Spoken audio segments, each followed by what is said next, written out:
¿Quién enseñará literatura a nuestras élites? ¿Dónde se educan las élites españolas?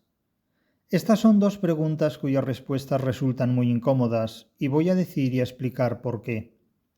La desconexión de los líderes españoles con su tradición literaria y cultural es un problema del que nadie habla. ¿Dónde y quién educa a nuestras élites?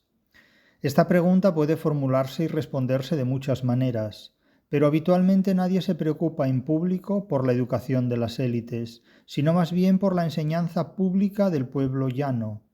Las élites resuelven sus problemas, que no son pocos, de forma mucho más silenciosa y discreta que las masas. ¿Dónde se educan las élites españolas? ¿Quién lo hace y de qué forma? Y, sobre todo, ¿con qué objetivos?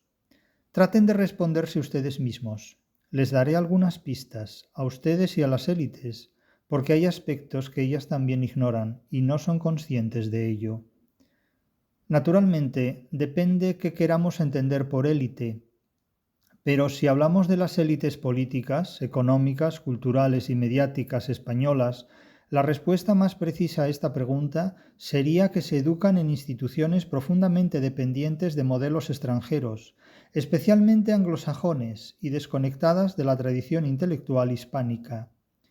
Desde el siglo XIX, sobre todo, y de modo muy acusado tras la transición, las élites españolas se forman en tres espacios principales porque carecen de territorio propio. 1.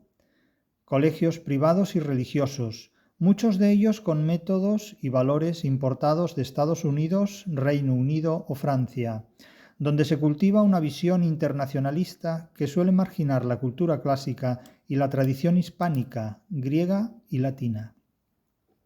La literatura, desde luego, no suele estar en el menú. Las humanidades clásicas brillan por su ausencia. En el país de Cervantes se explica a Shakespeare y al último se le identifica con el primero. Subrayo lo de último y primero porque lo escribo con doble sentido. 2. Universidades públicas y privadas, donde predomina una educación burocratizada más orientada al título que al pensamiento verdaderamente crítico y en gran medida subordinada a modas ideológicas foráneas que suelen ser, una vez más, anglosajonas, francesas o alemanas. Son los modelos educativos hegemónicos que se imponen desde el artificioso siglo XVIII como si no hubiera ni un mañana ni un pasado, es decir, un siglo de oro. Cervantes, Lope de Vega, Quevedo, Góngora y un muy largo etcétera. 3. Escuelas de negocios y programas internacionales en los que se inculca una mentalidad tecnocrática y globalista desligada de cualquier compromiso con la historia y la literatura española e hispanoamericana, sobre todo anterior a una ilustración notoriamente idealizada. Nada se dice ni se espera de los clásicos griegos y latinos. Así pues, las élites españolas no se educan en España como país que ha hecho posible una cultura, una historia y una literatura originales y decisivas que en muchos aspectos desconocen profundamente, sino en una España como sucursal de potencias extranjeras que imponen sus valores, su lengua y sobre todo sus modelos de éxito. Sus fracasos no los cuentan. ¿Acaso lo dramático no es sólo dónde se educan, sino qué dejan de aprender estas élites? El conocimiento de su propia tradición, su filosofía, su literatura y su historia y pensamiento crítico. Exactamente lo mismo cabe decir de Hispanoamérica, que mira a Estados Unidos como España mira a una Europa septentrional, que es una inquietante caja de Pandora. Es muy importante no reaccionar a esta situación desde posiciones nacionalistas, de ningún signo, ni del presente ni con evocaciones pretéritas, pues algo así no es solución de nada y constituye ante todo una declaración de ignorancia, involución y falta de originalidad crítica. A mi juicio, las élites españolas, desde el punto de vista de su formación intelectual, adolecen de una falta de educación literaria absolutamente incompatible con las exigencias del mundo en que se enfrentan, pero no lo saben. Es necesario evitar esta deshumanización de las élites y poner a disposición de estas personas jóvenes, valiosas e interesadas, un potente sistema de conocimientos, criterios y códigos culturales que están en la literatura española de los siglos XVI y XVII y que hicieron posible obras como El Quijote y autores como Cervantes, Quevedo o Lope de Vega. La literatura es una asignatura pendiente en la formación de las élites españolas. El siglo XXI es la etapa de la historia en la que las élites están más deshumanizadas desde el punto de vista de su formación científica e intelectual. Las élites romanas, renacentistas y barrocas eran cultísimas. Nuestras élites no manejan bien las lenguas cultas porque hacen un uso sintético y telegramático del lenguaje, debido a la ansiedad del inglés por expresarse de forma cada vez más simple y rápida. No conocen el código de la literatura, que constituye un arsenal de culturas y lenguas con un potencial muy enriquecedor en todas las facetas de la vida personal, laboral y profesional.